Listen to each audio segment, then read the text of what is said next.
Hey everybody, what's going on? It's Jason here with Hillel. On 161 River Ave. We got Hillel from Backstage Baseball. Welcome to Turn to Two podcast. This is episode number 4, where we're going to continue to talk baseball, Yankees, everything across the board for your enjoyment. So if you haven't subscribed to either one of our channels, please do that so you don't miss these. We put them out at least once a month. We're doing a little bit more often as we start getting close to the playoff race. Things start to heat up. We're going to get more in depth. So, and we don't want you to miss these things. So if you do subscribe to our channel, be sure to hit the notification bell as well. That way you know exactly when the podcasts come out. So, hello, thanks for coming on today, bud. Yeah, thanks so much for having me on. As you mentioned, as it gets later into the postseason, baseball just starts to get funner, and it's going to be a lot more fun here on the podcast. Obviously, we're going to answer your questions in the comments, so put them in. I'm going to reply to them. Jason will reply to them. And if we like them enough, maybe we'll even put you on the next show. Yes, indeed. Yes, indeed. So we have a lot of topics we want to talk about today. So it doesn't really matter whether you're a Yankee fan or not. We talk across the board, guys and gals. So the first thing we're going to talk about is Albert Pujols and the race to 700 home runs. 700's only happened by 3 people. Okay, Barry Bonds, Hank Aaron, Babe Ruth. And Pujols now is at 693. And he's reinforced that he's going to be retiring at the end of the year. So he has about 6 weeks left to get 7 home runs. So this past week, he had 3 home runs, quite a few base hits as well. So he was on fire, and which really motivates me, really excites me to watch Albert Pujols a little more often. Even though if I'm not a Cardinal fan, I'm very interested to see him get this milestone. And I really, really hope he does. I mean, it would kind of be cool if he landed right at the end of the season on 700. Roberto Clemente landed on exactly 3,000 hits to end his career. So that would be pretty cool. And again, I think he would be, he's a first ballot Hall of Famer in my mind. What do you think? But for his career, he's gone on so many obstacles, so many roller coasters. You want to see him end out on that mark with 700, in my opinion. As you mentioned, ending off on 700. Well, you can also have that going the other way. You can also end off on 699, which would just be awful to see. And I would say maybe bring him back for like a week or 2 next season, just so we can get that. But the Cardinals also could make the postseason, so you could see that. Yeah, I mean, and whether it's 699 or 700 or 701, there is no doubt in my mind he's going to be a first ballot Hall of Famer. And again, it would be pretty cool with the Cardinals playing the way they're playing for them to make a nice postseason run. It would be even cooler to see them knock out the Mets, knock out the Dodgers. That would be pretty neat. Okay, I don't know about you, but I would like to see that. And yeah, look, obviously it's a blast when you have the underdog making the World Series. So if the Cardinals make the World Series, I don't know who they'll play in the AL. I don't want to get to my biasness with the Yankees, but just seeing the Cardinals make the World Series, they have the veterans, they have Molina, they have Pujols, they have Wainwright. It would just be so fun. It would be awesome for baseball in my eyes to see the Cardinals make the World Series. Exactly. Well, and now we've been talking about a superstar on the way out. Now we're going to transition over to a superstar who just got here. Julio Rodriguez. He's the young 21-year-old superstar stud center fielder for the Seattle Mariners. And if you haven't heard yet, they're finalizing an agreement on a 14-year contract extension for him. Now, he's got 5 more years, 2 of pre-arb and 3 of arb before he becomes a free agent. So those years are being bought out. Now, the parameters of this, the floor, it's going to be a minimum of 14 years and $210 million. But there are incentives that can take it up to $450 million. So the incentives are actually bigger than the actual contract itself.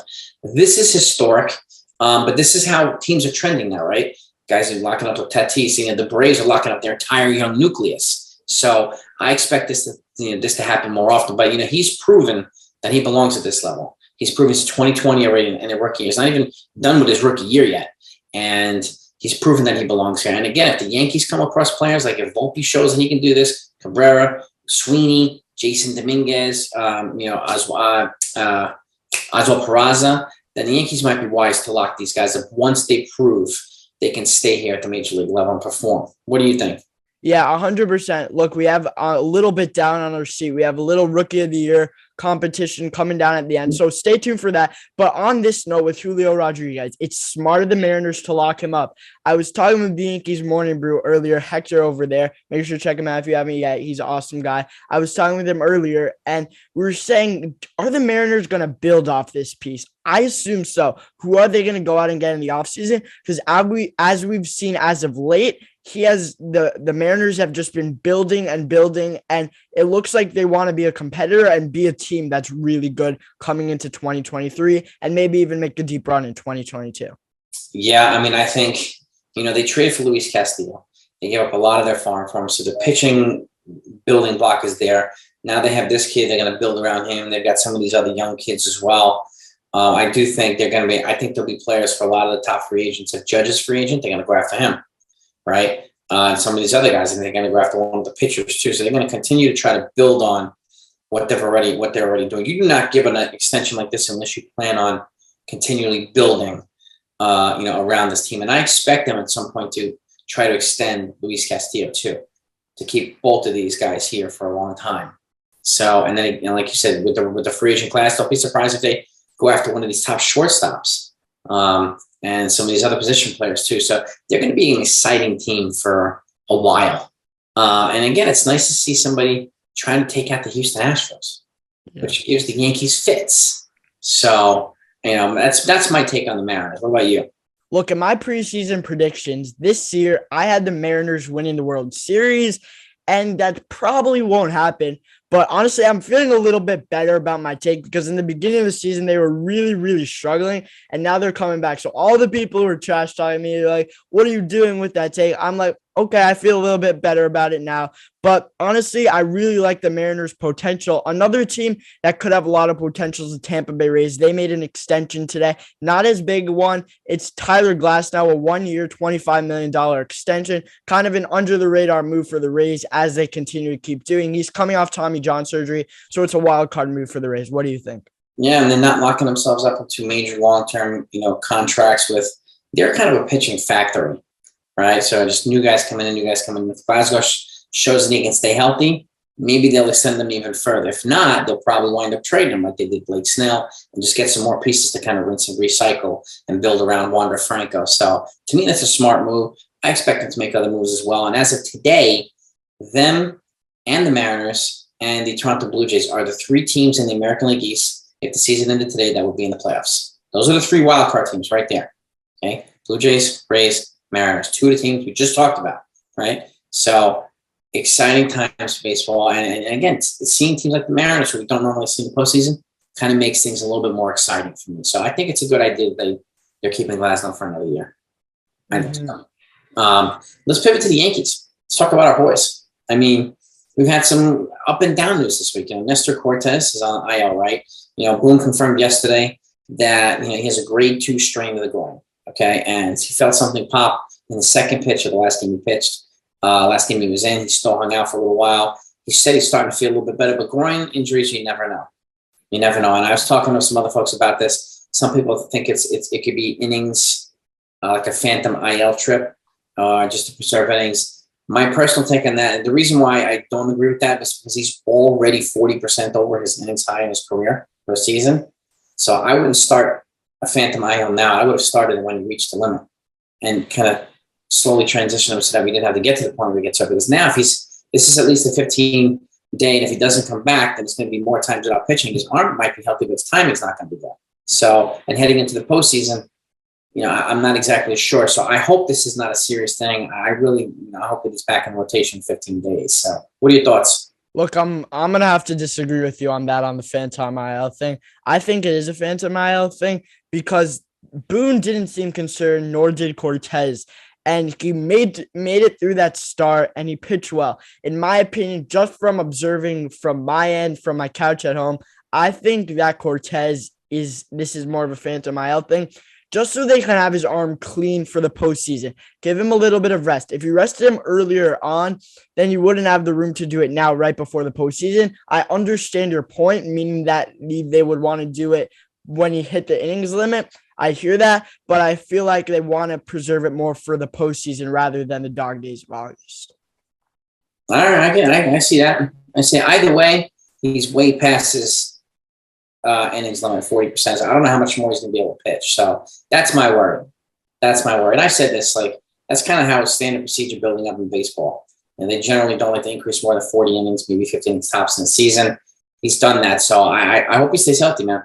I hope he stays. So if it's a phantom IL, I hope it's just for rest and energy preservation. So I really, really do. Now, let's pivot over to the deadline because the Yankees made a bunch of moves. And, Yeah, 100%. What are your thoughts? Give me some grades. What are you thinking? So look, I'm going to go from 1 to 4. We've seen about 4 of the 5 players that we've acquired play. Obviously, we haven't seen Bader play. We've seen that Montgomery has pitched insane over there in St. Louis, but we're not going to talk about that now.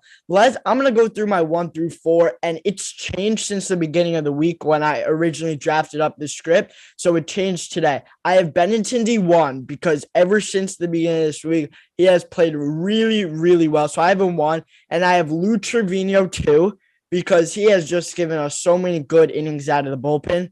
3, I have Scott Effross, even though he's on the IL. And unfortunately, 4, I have Frankie Montas. I know he gave us that 1 start, but honestly, I can't move him up past 4. Honestly, we do this ranking a little later on in the season. 100%, I'm expecting Frankie Montas to be 1 or 2 atop of Benintendi. But Frankie Montas, I really think he's going to shape out. I really liked his outing against the Mets, but he made 2 really solid starts and 2 not so great ones. So I am going to have to keep him in that 4 spot. What do you think, Jason? Yeah, Benintendi too is my number 1. I mean, he came in as a 320 hitter, went down to 296, now he's back up to 309. So, and he's kind of figuring out his rhythm here, figuring out his role. And I think now, I hope that the Yankees have decided that his best place in this lineup is at the top, right? And then you put in guys like DJ and Judge and so on and so forth behind him. It puts his speed, puts his versatility in the right area where I think it needs to be. And even if you bet IKF on the bottom, you have several speedy guys to back each other up. So, which I think is a good thing. But he'd be number 1 for me. And then I have a 2 and I have a tie for 3. 2, with Scotty Frost before he went down on an injury. So, and then my tie was Trevino and Montes only because they've both been inconsistent. We've seen the Trevino of the 5.7 ERA of the Yankees, of the A's, but we're also seeing Trevino of like the 1.2 ERA in the Yankees. So I like the way he looks on the Yankees. I still think they're working on his repertoire, Matt Blake, and they'll figure some things out, working on his slider and change up and whatnot. And they'll get it to where they want it and he'll be more effective. And I think the same goes with Frankie Montas. I have said this recently too. I think it's been a little bit of a release point issue with Montas and getting things. He's not finding his release point yet with the Yankees, where a lot of his pitches are becoming hittable because he has the stuff. You saw how fast he blew away Pete Alonso this week at a 98-mile-an-hour strikeout. He's got the stuff, right? Just locating it is the key for Montas. So, and I'm with you. 2 not great starts, 2 good starts. So I expect him to be better as the season goes on, just like I expect Trevino to be better. And I'm just hoping that Effross comes back healthy because we need that versatility in the bullpen. Look, what I'm really thinking about Montas is obviously he's not finding his release point, as you mentioned, but he doesn't have that put-away pitch. He hasn't figured that put-away pitch out yet. So I think Trevino and Matt Blake have to work out with him that for the postseason. We're going to shift over to the postseason roster. We have a lot of questions about it, a lot to talk about here. It's going to be a very controversial topic. So we really want your opinions in the comments. Do be sure to do that right now. Jason, let me hear your thoughts on the postseason roster. I'm like midline with a couple of guys. I don't know if Aroldis Chapman's going to make the postseason roster. I don't know if Zach Britton's going to make the postseason roster. He had his first rehab game yesterday. He threw well, but he tends to, and he gets hurt a lot now, but he tends to take a long time to find his rhythm when he gets back off of injury. So I hope that it happens, but I'm not banking on it. What I am relying on is for Wandy Peralta and Lucas Licky to be the lefties in the bullpen. Licky is good in the low leverage situations. Wandy Peralta is good in the high leverage situations. He's come in a lot of times and cleaned up a lot of messes, right? In the 9th inning in important games. So those to me are my 2 locks in the bullpen for lefties. On the right-hand side, I expect Effross to come back healthy. Jonathan Loaiza is getting better. I expect Clint Holmes to kind of get better as well. Those are my guys. And Clark Schmidt has to be here. Ron Marinaccio has to be here. Both those guys absolutely have to be in this line, in this rotation. So, or in this bullpen. So those are my mainstays, right? And then there'll be, room for one guy here, one guy there as well. So, but those guys have to be in my lineup. My unsure guys are still the 2 big contract guys, right? Britton and Chapman. And quite honestly, Chapman kind of worked his way back and then he took 2 steps back again, where he deviated from what was working, right? And he got hit really hard. So I'm not exactly sure the Yankees are that confident to keep him in there yet. I think some of these guys that they've been bringing in recently, the kids from last night, Greg Weissert, and, he had a rough debut. I think he'll be fine. And, even the guy Luke Barton the other day, more reliable relievers. And I think they're looking right now for reliability, guys they can trust and kind of move that way. So that's how I'm looking in the bullpen. Rotation wise, it's Cole, Montez, Nestor if he's healthy. And then I'm talking Hector about this the other day. I think it's a good idea. A platoon of Schmidt and Domingo Germán, right? That way, if just think about it this way, generally when a pitcher sees the lineup for the third time usually becomes worse for the pitcher. Well, if you pair them up together in a game and maybe pitch them 4 innings each, the lineups will never see either one of them a third time. So they'll be seeing a new dynamic and it'll make it more difficult for them to adapt. So that to me is a nice pairing. And then obviously you combine them with the bullpen. Lineup-wise, I think Harrison Bader needs to be in here once he's healthy. I think Hicks has to play as little as possible. We obviously need Carpenter to be back if he's going to be back. We need Stanton to play well. He had a good first game.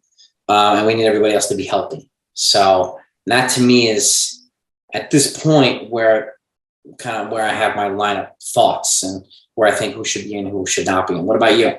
Look, so I'm going to go the opposite way that you did. I'm going to start with the lineup. So I made a really hot take today, and I was thinking about it a little. What if Kyle Higashioka doesn't make the postseason roster to start? You can have IKF as that backup catcher only if you really need him. That gives you another roster spot to play with because honestly, as of this season, Kyle Higashioka doesn't really deserve that roster spot. It's only we need him for that backup catcher role, and you can have him there if someone gets injured. But he'll be right there if you need him. But Trevino starts every game, and then if you really need a backup catcher, you go to IKF. That's how I'm thinking for this. Now let's go to the rotation. First off, I think I'm contemplating having Severino in the closer role in the bullpen, but here's how I'm shaping out the rotation. Cole, Montas, Cortes, and I really like your idea of Germán and Schmidt, so I'm going to stick with that. That wasn't my idea coming in, but I really am starting to like that. So that's a good idea. We'll stick with that.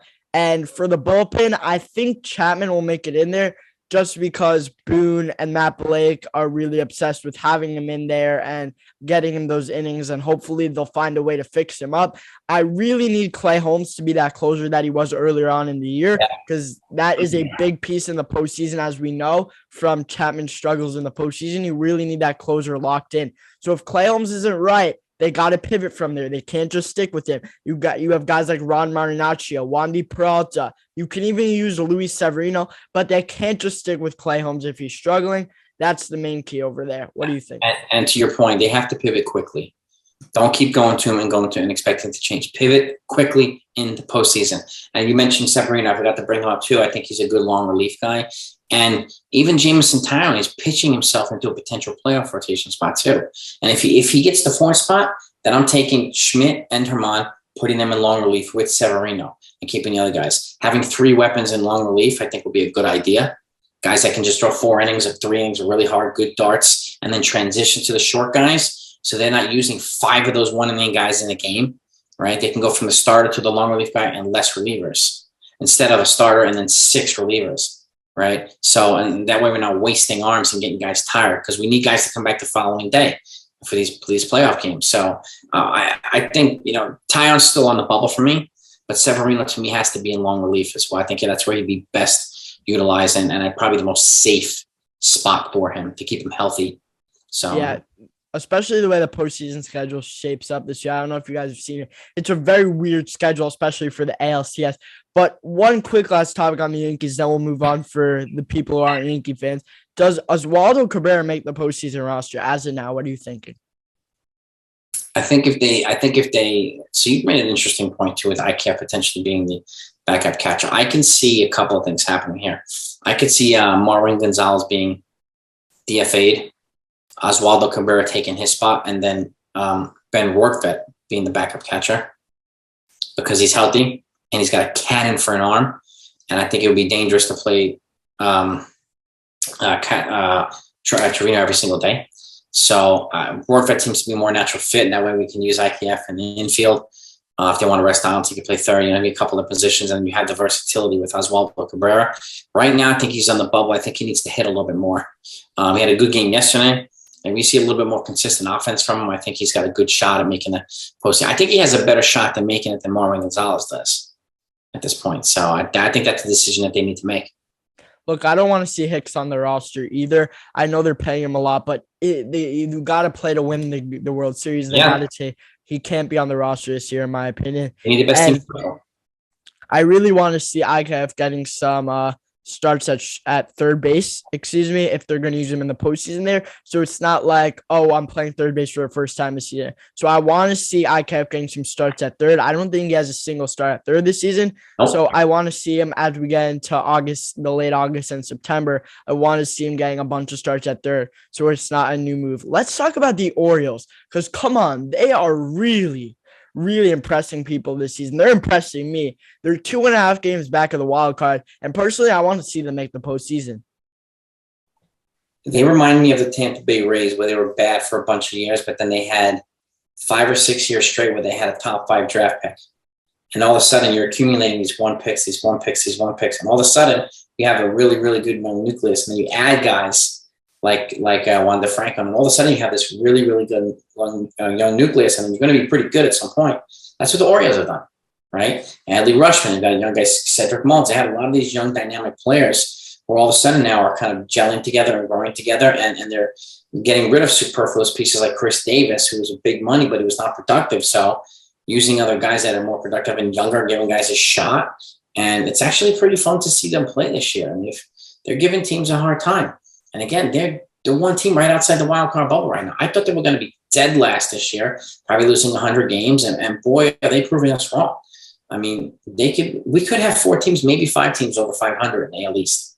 So, which hardly ever happens. So if the Orioles don't make it this year, I expect them to get some guys this offseason and probably, make a run to make it next year. So I think they're not far off at all.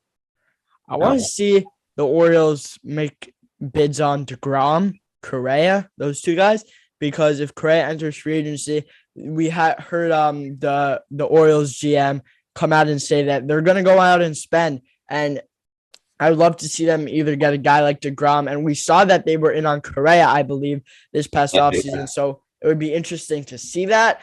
Some good news for the Phillies. Bryce Harper's been activated, and it's just better for baseball. In my opinion, he's going to be great. Better for me because he's on my fantasy team, so I'm happy for him. So it'll be good to see him back. Hopefully he can get those Phillies into that wild card spot. What do you think? Yeah, I mean, he reminds me of Pete Rose. He's known for his great plays, known for his hustle, and he's just one of the more exciting players to watch. He wears his emotions on his sleeve. He's a very emotional player, but he also has the production to back it up, right? MVP last year. He was heading on an MVP track this year, too, before he got injured. Now the pins are out of his hands. Now he can play. I know I'll be watching him because I really, really like Bryce Harper. And even though my wife, who's a Phillies fan, doesn't like him, I like him. I was hoping the Yankees were going to get him a long time ago, but they never picked number 1 in the draft. So really hard to do. And I didn't know they were going to sign him in free. They could have signed him in free agency, but fortunately they didn't. But and the Phillies need him right now. They started reeling a little bit, then they started playing better. But to me, he's that missing piece that teams like the Mets did not add at the deadline. Teams like the Braves did not add at the deadline. Him, I think, will be a bigger addition to the Phillies than anybody would be for the Mets or the Braves in this NL East race. So it's good that he's back, and it's good for baseball. It really is good for baseball. Like Bryce Harper's, I love the guy. So I'm happy he's back. Yeah, definitely really good for baseball. I'm going to do a little tag here. We're going to have some fun. We're going to interact with you guys over here for the Rookie of the Year conversation.